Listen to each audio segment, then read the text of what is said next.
for another day at the allotment, and today I need to be potting on some of the seedlings from the greenhouse. These tomatoes here, 3 in one little pot. I think I'll pot those on, and possibly these aubergines as well. I've just brought the sunflowers outside for a bit of fresh air and to get them used to the breeze before they move out permanently.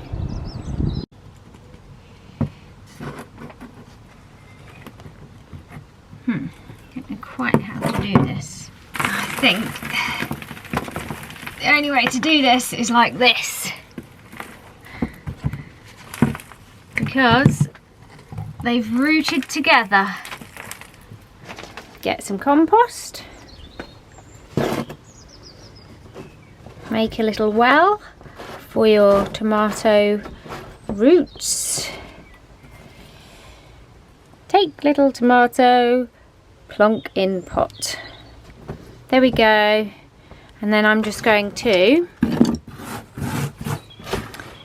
fill it in with more compost and stand it up into place.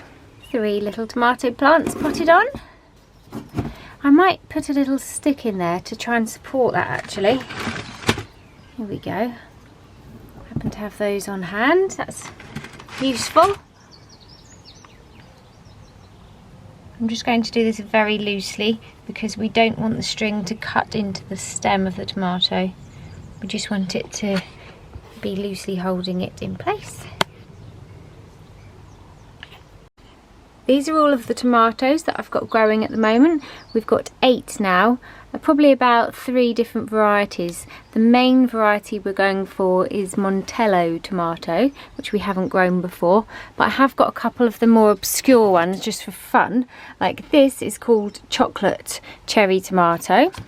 It's taken me a couple of years, but I'm getting much better at writing a label every time I sow a seed.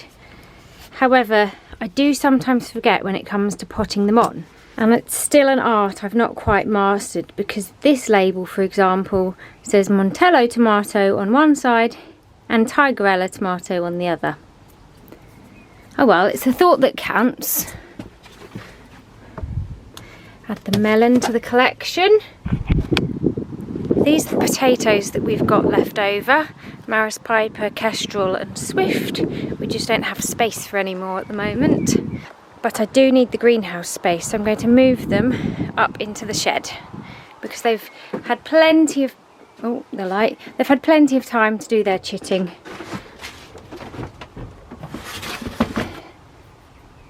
They have sprouted. We just don't have space for them right now, so they can stay there and I'll have the greenhouse space back.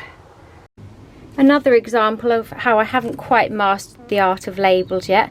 I really clearly wrote this melon one when I was potting on, but somehow it didn't make its way into the pot, and goodness knows where that is now. Recently the weather's been really bad and we just haven't had enough sun and heat to get things outside and into the ground. So I'm trying to keep everything in the greenhouse until I'm confident that we've passed the worst of the weather. As you can see from my thermometer, in the space of 24 hours we've gone to plus 41 all the way down to 6.8 at night. And that's in a protected environment. So it's going to be much cooler than that outside in the real world. I absolutely cannot believe this. Remember I changed this water butt the other day? It's over halfway full. Oh my goodness. It's only been there about 2 days.